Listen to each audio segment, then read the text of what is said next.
Hello friends, welcome back once again. Friends, आज की class में हम लोग चर्चा करेंगे कैंसर के बारे में और कैंसर के टाइप्स के बारे में। पिछले क्लास में मैंने आपको कैंसर का परिचय दिया था, जिसमें हमने बताया था आपको कि ट्यूमर के कारण ये कैंसर की रोग होती है।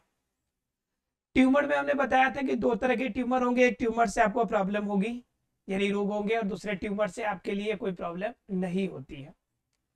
आज हम लोग जानेंगे ट्यूमर के टाइप्स के बारे में। कितने तरह के ट्यूमर, सॉरी माफ कीजिएगा, कितने प्रकार के कैंसर होते हैं। ट्यूमर तो दो प्रकार के होते हैं, मैंने कल पिछले क्लास में बता दिया था आपको।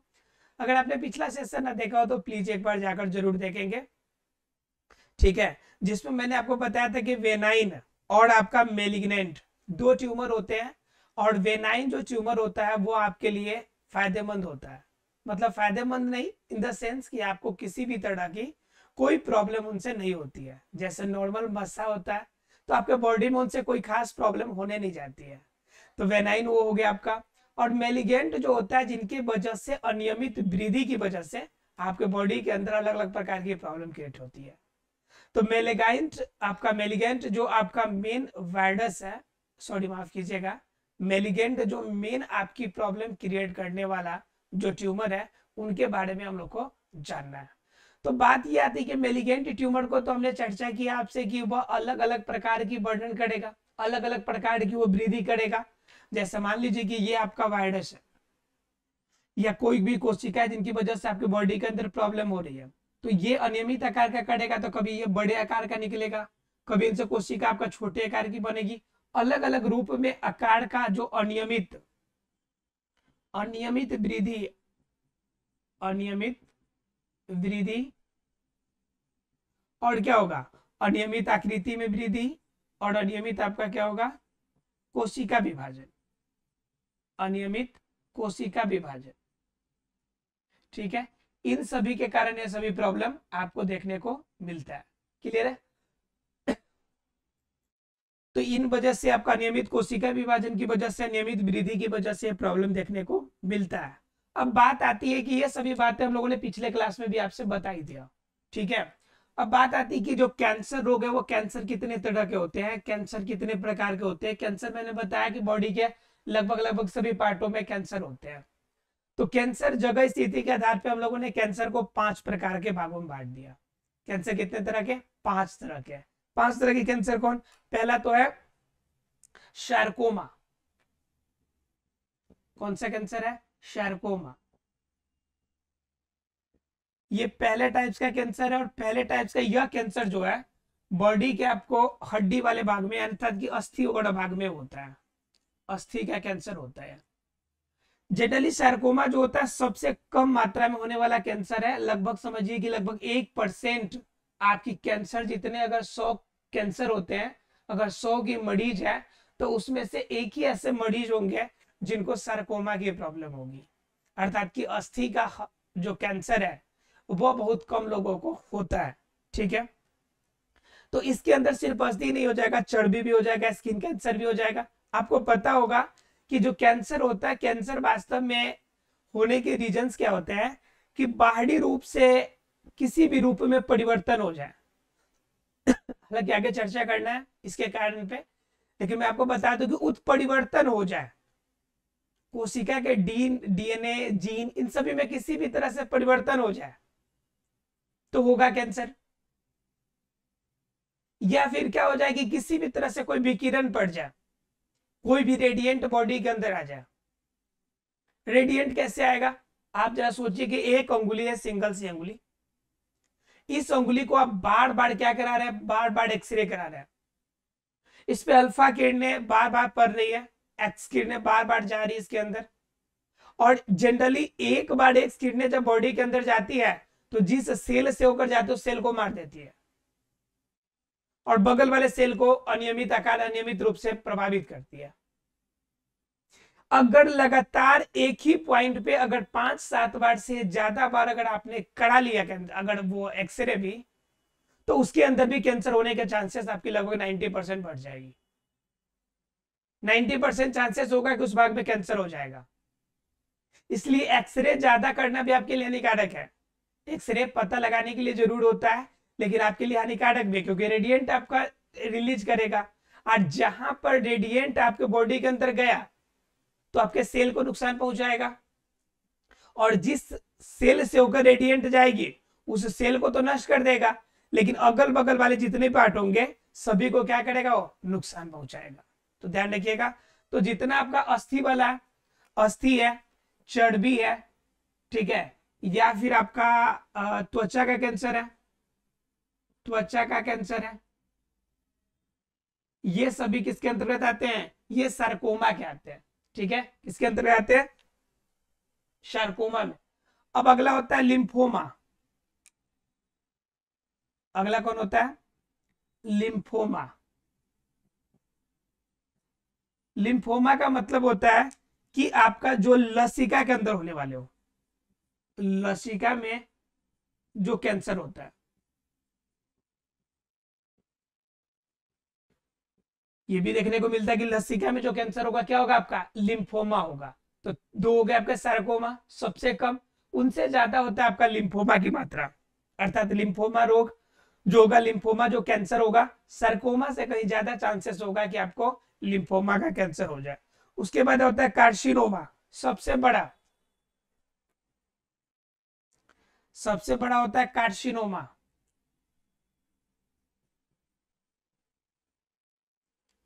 और इसके बारे में ज्यादा आप लोगों ने सुना भी होगा। कार्सिनोमा भले नाम से ना परिचित है, लेकिन कार्सिनोमा के बारे में आपने सुना।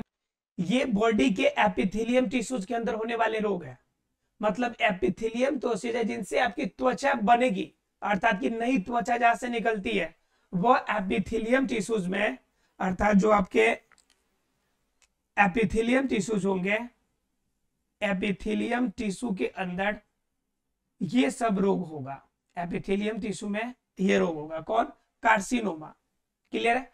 अब कार्सिनोमा में जब एपिथेलियम टिश्यूज में होगा, समझ सकते हैं कि यह सबसे ज्यादा होने वाला रोग है। लगभग 85% आपका क्या होता है कैंसर का, यह आपका कार्सिनोमा रोग होता है।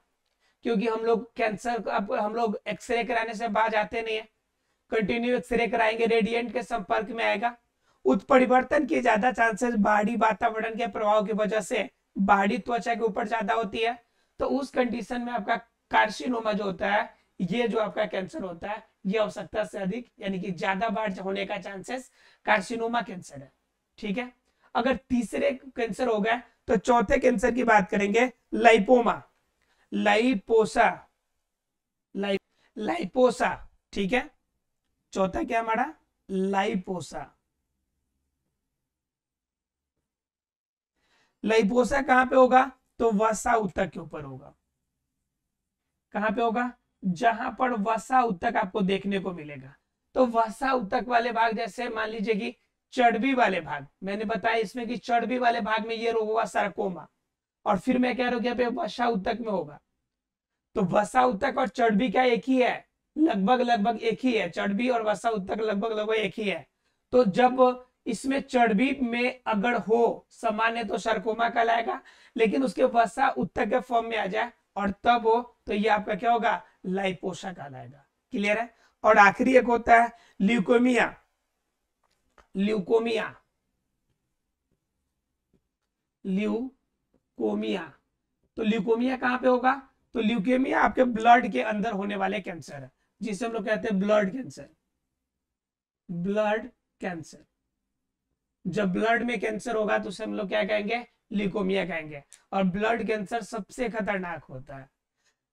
खतरनाक इसलिए होता है क्योंकि एक बार अगर ब्लड में कैंसर हो गया तो आपको क्या होगा, पहले तो 1 मंथ 2 मंथ में क्या करना पड़ेगा, ब्लड को पूरे बॉडी का चेंज करना पड़ेगा, फिर 15 दिन, फिर आपका 1 मंथ, इस तरह से आपकी ब्लड की चेंजेज होगी वो ज्यादा हो जाएगी। उस कंडीशन में आपकी मर जाना ही उचित होगा। वैसे कंडीशन में क्या होता है कि बार बार आपके बॉडी का मतलब कि बड़ी बहुत बुरी तरह से इसका इस्तेमाल किया जाता है। ठीक है, जिनसे बड़ी ज्यादा प्रॉब्लम होती है और पैसे कितने ज्यादा लगते हैं इसका तो आप अंदाजा ना लगाइए। ठीक है, तो इस कंडीशन में आपका ल्यूकोमिया जो होता है थोड़ा ज्यादा खतरनाक होता है। बाकी जब कैंसर हो गया तो खतरनाक तो 4-5 होने हैं। ठीक है, खतरा तो 5 कैंसर में होना है, उसमें कोई नो डाउट। क्लियर आप लोग को, ये 5 कैंसर आपके कैंसर के प्रकार हो गए। बात आती है कि कैंसर होता किसे है, तो कैंसर जनरली देखिएगा जब भी लोग 60+ हो जाते हैं तो उनको कैंसर ज्यादा देखने को मिलते हैं, 60+ वाले लोगों को। अगर नीचे की बात कीजिएगा तो लगभग 3 से 6 वर्ष के लोग जो बच्चे होते हैं उनके अंदर कैंसर को ज्यादा देखने को मिलता है। बात ये आती है कि जब कैंसर 60+ होगा तो मरने के चांसेस ज्यादा हो जाएंगे, और जब बच्चा नवजात शिशु के रूप में रहेगा तो भी मरने के चांसेस ज्यादा हो जाते हैं। ध्यान रखिएगा एक और बात कि इसमें जब कैंसर होता है तो कैंसर में वुमेन के मरने की संख्या जो होती है थोड़ा ज्यादा हो जाती है। वुमेन के अंदर यानी औरतों के अंदर मरने की जनसंख्या जो होती है कैंसर की वजह से बहुत ज्यादा होती है, क्योंकि उनके पास रेजिस्टेंस पावर जो परिवर्तन के विरोध होता है वह थोड़ी सी कम होती है, जिनकी वजह से जब अगर कैंसर की प्रॉब्लम हो गई तो वुमेन जनरली ज्यादा चांसेस होता है कि मर भी क्या जाए। ठीक है, जैसे अभी युवराज सिंह को हुआ था, जेल से बिछाड़े हुआ उनका कैंसर, फिर रिटर्न आ गए, बिल्कुल सब कुछ हो गया। अलग अलग तरीके से उसकी उपचार विधि जानेंगे कि कैसे उपचार होता है, तो उनकी हो गई और ये बेचारे आ गए वापस, कोई इशू नहीं है। ठीक है अभी बिल्कुल। लेकिन क्या होता है कि कैंसर होने के बाद दो कंडीशन होते हैं, एक तो मान लीजिए कि शरीर तो टूटता ही है, दूसरा मनोभावना यानी कि इमोशनली भी इंसान टूट जाता है, इंटरनली भी टूट जाता है। इंटरनली टूटने के पीछे रीजन भी हो जाता है कि माइंड सेटअप रहता है कि भाई हमें कैंसर हो गया है, अब हम बच नहीं सकते हैं, तो उस कंडीशन में अलग अलग तरीके के प्रॉब्लम आते हैं। क्लियर है? तो ये हो गया आपके क्या कि कैंसर के प्रकार और कैंसर किन्हें ज्यादातर वो देखने को हमें मिलेगा। अब बात कर लेते हैं कि जो कैंसर होगा इनके अंदर जो कोशिकाएं मिलेंगी, कोशिकाएं इनके अंदर दो तरह की होती है। कैंसर वाला अगर होगा तो कैंसर में दो प्रकार की कोशिका होती है, एक को बोलते हैं अंकोजिन, एक को क्या बोलते हैं? अंकोजिन, अंकोजिन। और दूसरा क्या होता है? Gene suppressor, gene suppressor. अब नाम से तो क्लियर हो गया होगा कि अंकोजिन और आपका जीन सप्रेशर का मतलब क्या है। अंकोजिन का मतलब होता है कि जब आपके बॉडी के अंदर कोई भी आपका रोग हो, अर्थात कि कैंसर ही का क्यों ना कोशिका हो, जब तेजी से वृद्धि करे, बिल्कुल वृद्धि के लिए उत्साहित करे, प्रेरित करे और तेजी से वृद्धि कराए, तो वो कोशिकाएं आपका अंकोजिन होगा। और जीन सप्रेशर का मतलब होता है कि जीन किसी क्रिया को रोकने रोकने का काम करे, कि जीन ऐसा काम करे कि आगे उत्परिवर्तन क्रिया न होने दे। ऐसा कंडीशन जब किसी भी तरह में आपके अंदर रुकावट पैदा करे तो वह जीन सप्रेशर होता है। जनरली कहा जाता है कि कभी भी किसी चीज को बैलेंस रहने के लिए निगेटिव और पॉजिटिव दोनों इक्वल होते हैं। जैसे कि एक नाभिक के अंदर एक मतलब कि परमाणु के अंदर इलेक्ट्रॉन और प्रोटॉन की संख्या समान होती है, इस वजह से वह उदासीन होता है और बैलेंस होता है। ठीक उसी प्रकार से इनके अंदर भी दो प्रकार की कोशिकाएं होती है, एक अंकोजिन होती है जो कोशिकाओं को उत्परिवर्तित ज्यादा करती है, और दूसरा होती है जीन सप्रेशन। जीन सप्रेशन क्या करेगी? उनकी क्रियाओं को दबाने की कोशिश करेगी, रोकने की कोशिश करती है। क्लियर है? तो इस तरह से इनके अंदर दो प्रकार की कोशिकाएं हमें दो प्रकार के जीन इनके लिए जिम्मेवार होते हैं। कहा जाता है एग्जाम में कि जीन कितने प्रकार के जीन आपका कितने प्रकार के जीन कैंसर के लिए जिम्मेवार होते हैं, कैंसर के लिए जिम्मेवार होते हैं। तो ध्यान रखिएगा दो, एक अंकोजिन और एक जीन सप्रेशर। अंकोजिन क्या करेगा? उत्परिवर्तित करेगा, जा भाई जा, और टूट जा और टूट जा और बढ़ जा, ये अंदर से भेजेगा एक तरफ से, ये कहेगा ना भाई रुक जा रुक जा रुक जा। तो कंडीशन दोनों में बैलेंस रहेगा, एक ऊपर लेकर जा रहा है, एक नीचे खींच रहा है। ठीक है, तो यह कंडीशन बना रहेगा। तो ये दो प्रकार के जीन आपका कैंसर में काम करने वाला है। क्लियर है सबको? अब देखिए कि कैंसर अगर हो गया आपको, तो कैंसर होने के बाद आपके उसमें क्या क्या संरचनाएं आपको देखने को मिलेंगी, क्या अलग अलग प्रकार की संरचनाएं आपको देखने को मिल सकती है। तो उन संरचना की बात कर लेते जरा सा एक बार। ठीक है, कि इनके अंदर संरचनाएं क्या देखने को मिलेंगी। तो यहाँ पे जगह है, देखिए संरचना में पहला जो बात होगा, जो आपकी कैंसर वाली कोशिका होगी, कैंसर वाली कोशिका की कोशिका झिल्ली, कोशिका की कोशिका झिल्ली,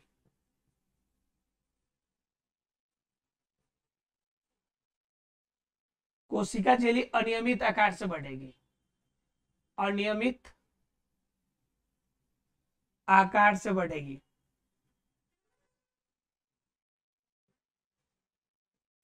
पहला नंबर बात कि कोशिका की कोशिका झिल्ली जो होगी अनियमित आकार से बढ़ेगी, मतलब आकार जो सैप होगा ना, सैप चेंज हो जाएगा। कोशिका झिल्ली हमारे बॉडी के अंदर कोशिकाओं का आकार देता है, आकार फिक्स करता है। जब यही अनियमित आकार से बढ़ेगी तो बताइए कोशिका का आकार फिक्स रहेगा क्या? कोशिका तो अनियमित आकार की हो जाएगी, क्योंकि हमारी कोशिका झिल्ली ही अपना आकार बदलती है। तो पहला कंडीशन हो गया। दूसरा क्या हो गया कि इनके आपके जो कोशिका रस होंगे, कोशिका रस में कचरा आ जाएगा, रस में कचरा भर जाएगा। कोशिका रस में क्या भर जाएगा? कचरा भर जाएगा।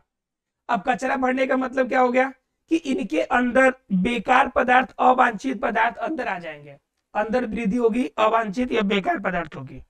ठीक है, ये बेकार पदार्थों की इनके अंदर कचरा भर जाएगा, अर्थात कि कोशिका रस में बेकार पदार्थ बढ़ने शुरू हो जाएंगे। ये आपकी प्रॉब्लम हो जाएगी। दूसरा प्रॉब्लम, पहला तो था कि कोशिका झिल्ली का आपका अनियमित आकार से बढ़ेगी, दूसरी प्रॉब्लम है कि कोशिका रस में कचरा बढ़ जाएगी। ठीक है, तीसरी अगर बात कीजिएगा आप लोग, तो इसका जो माइटोकॉन्ड्रिया है ना वो ज्यादा फूल जाएगा। आप सोचिए कि माइटोकॉन्ड्रिया क्यों फूलेगा? क्योंकि इसे ज्यादा एनर्जी चाहिए, और ज्यादा एनर्जी चाहिए तो एनर्जी को फुलफिल करने के लिए आपका जो एनर्जी हाउस है उसका आकार बढ़ाना पड़ेगा। तो उस कंडीशन में माइटोकॉन्ड्रिया जो होता है अपने आकार बढ़ा लेता है। ठीक है, क्या होता है कि माइटोकॉन्ड्रिया फूल जाता है। फूल जाने का मतलब बड़ा हो जाता है। बड़ा क्यों होगा? क्योंकि इसकी एनर्जी लेवल ज्यादा हो जाएगी।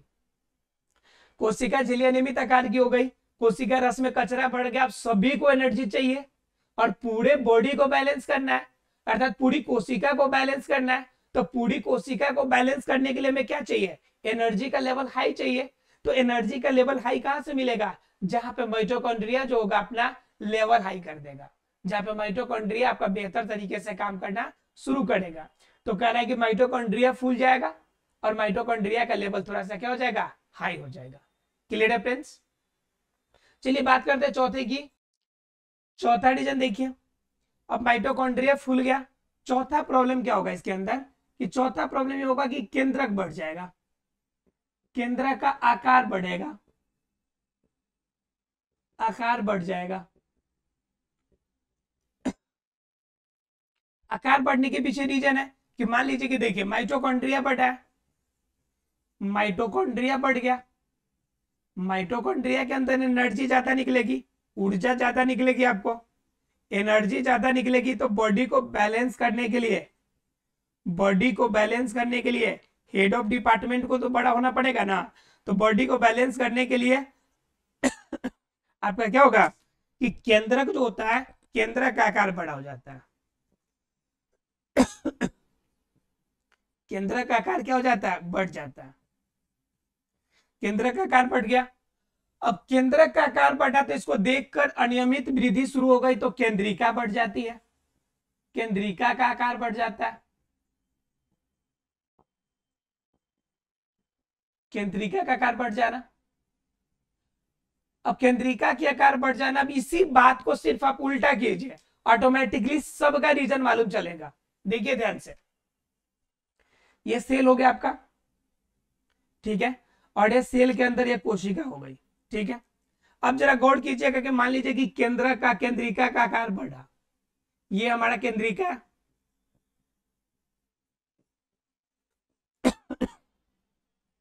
केंद्रिका का आकार बढ़ गया। तो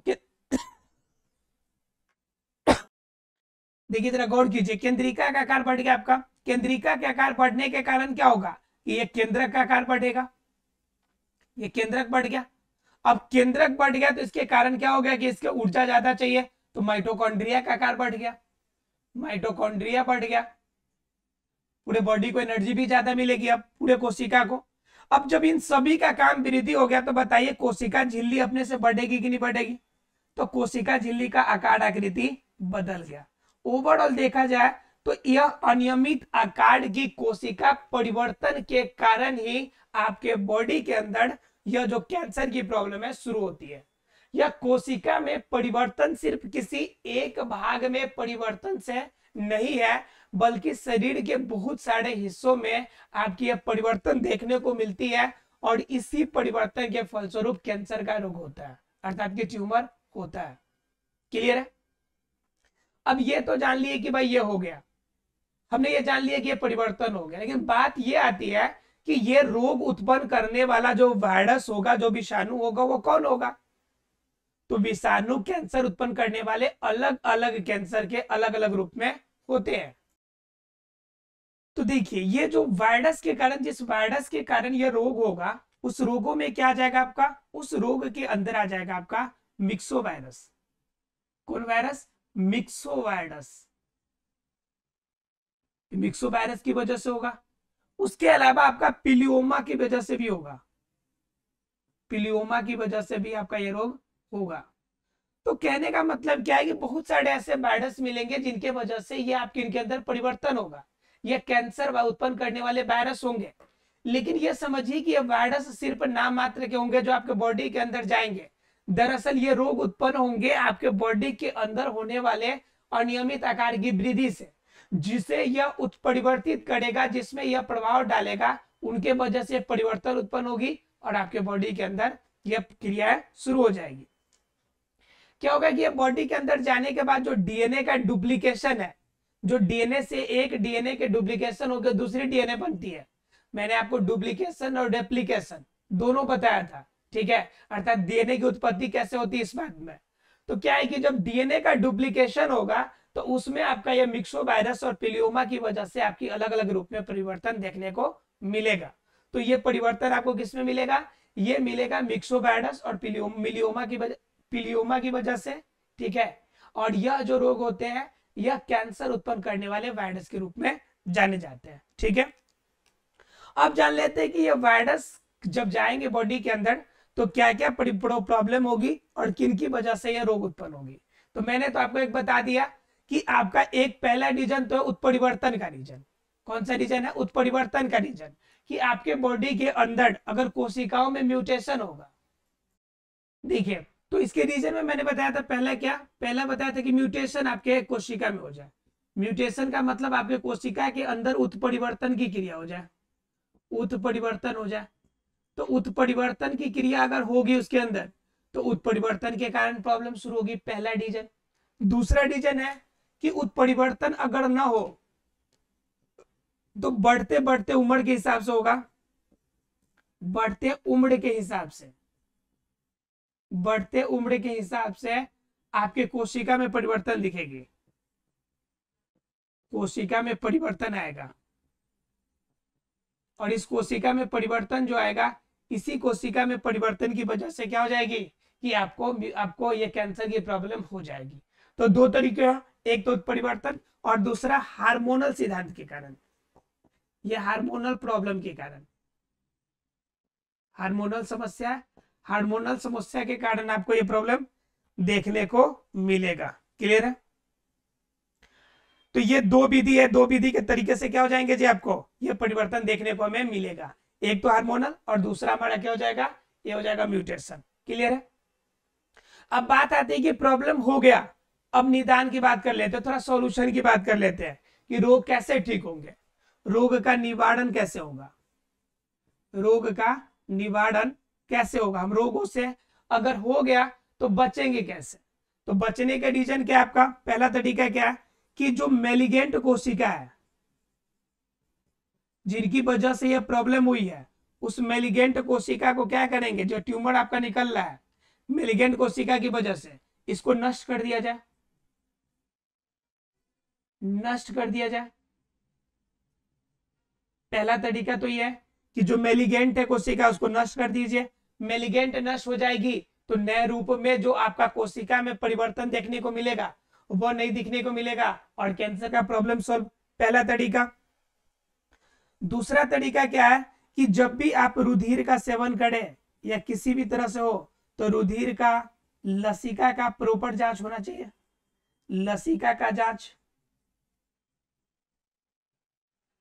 करें, ठीक है। अब क्या होगा कि रुधिर जब भी किसी से लेना हो तो उनके रुधिर का पहले जांच कर लिया जाए तब बॉडी के अंदर वो रुधिर ले, यानी ब्लड जब भी चढ़ाना आपको तो सामने वाला जो ब्लड ले रहा है उस ब्लड का प्रॉपर टेस्ट होना चाहिए कि आपके बॉडी के लिए उपयुक्त है या नहीं है। दूसरा बात, उसके बाद आती है आपकी आपका कि अगर हो गया तो आपका पूरे बॉडी का अस्थि मज्जा का टेस्ट होना चाहिए, बायोप्सी होना चाहिए, अस्थि मज्जा का टेस्ट,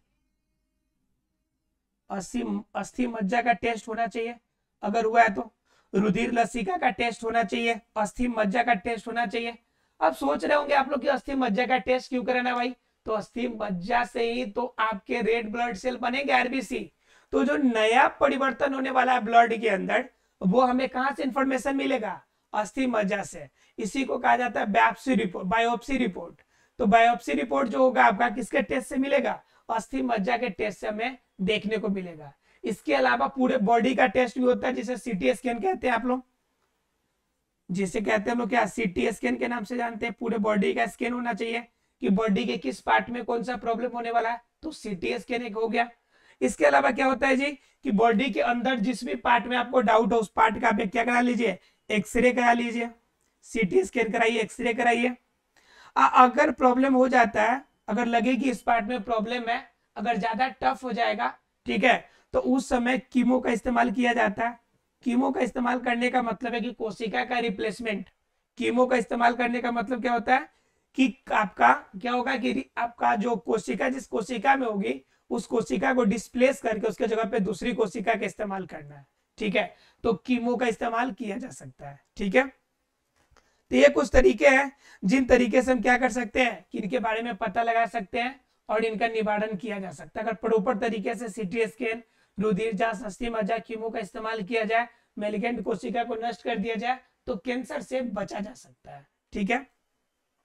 अब बात आती है कि ये तो निवारण के आपके उपाय हैं कि रोग के निदान के क्या क्या कर सकते हैं। अब जानना हमें यह है कि अगर हो गया है, अब हो गया है तो क्रमवार तरीके से हम उपचार कैसे करेंगे, उनकी दवाएं कौन कौन सी चलानी चाहिए या कौन कौन से तरीके हैं जिनसे हम उनसे बच सकते, होने के बाद उनसे हमारी प्रॉब्लम ठीक हो सकती है, या फिर आज तक जितने भी लोग सही हुए हैं वो किन विधियों के उपचार के माध्यम से ठीक हुए हैं, ठीक है। तो देखिए उपचार करने की अगर बात कीजिएगा तो पहला तो होता है शल्य चिकित्सा। बात कर रहे हैं हम लोग उपचार की, मतलब कि हो गया, अब उसका ट्रीटमेंट कैसे चलता है, ट्रीटमेंट में कौन कौन सा प्रोसीजर होता है। तो पहला प्रोसीजर होता है आपका शल्य चिकित्सा का। शल्य चिकित्सा का, शल्य चिकित्सा का मतलब सीधा समझिए कि सर्जरी कर दीजिए उस पार्ट का, सर्जरी कर दीजिए। जैसे आपने देखा होगा कि आपका स्तन कैंसर होता है तो स्तन को काटकर बॉडी से अलग कर दिया जाता है, तो ये सर्जरी मेथड है। सर्जरी मेथड का मतलब होता है शल्य चिकित्सा के द्वारा आप जिस भी पार्ट में उस पार्ट को बॉडी पार्ट से हटा दीजिए। जैसे कभी कभी देखते होंगे कि पैर में गोली लगने की वजह से पैर में भी कैंसर की इशू हो जाती है, तो उस पैर को वहां से काट के अलग कर दिया जाता है, हटा दिया जाता है। तो ये पहला मेथड है कि जिस भी पार्ट में हो उस पार्ट को आप क्या कर लीजिए, हटा दीजिए, पहला पार्ट। अगर बात कीजिएगा दूसरा, तो पहला तो शल्य चिकित्सा था, दूसरा अगर बात कीजिएगा तो रेडियोथेरेपी। रेडियोथेरेपी, तो रेडियोथेरेपी क्या होगा कि जिस भी पार्ट में होगा वहां पे आपको क्या होगा, रेडियो एक्टिव रेज दिया जाएगा, रेडियो एक्टिव किरणें उस पर प्रसारित किया जाएगा, और रेडियो एक्टिव किरणें क्या करेगी, उस पार्ट के लिए आपका सॉल्यूशन करेगी। रेडियो एक्टिव किरणें से उनके अंदर जो प्रॉब्लम हुई है उनको दूर करने की कोशिश की जाएगी। तो दूसरा आपका है रेडियोथेरेपी के माध्यम से। तीसरा आपका कीमोथेरेपी। तीसरा कौन सा तरीका है, कीमोथेरेपी। तो कीमोथेरेपी में बताया कि जिस सेल में प्रॉब्लम है सेल का रिप्लेसमेंट कर लीजिए, सेल का क्या कर लीजिए, रिप्लेसमेंट कर लीजिए।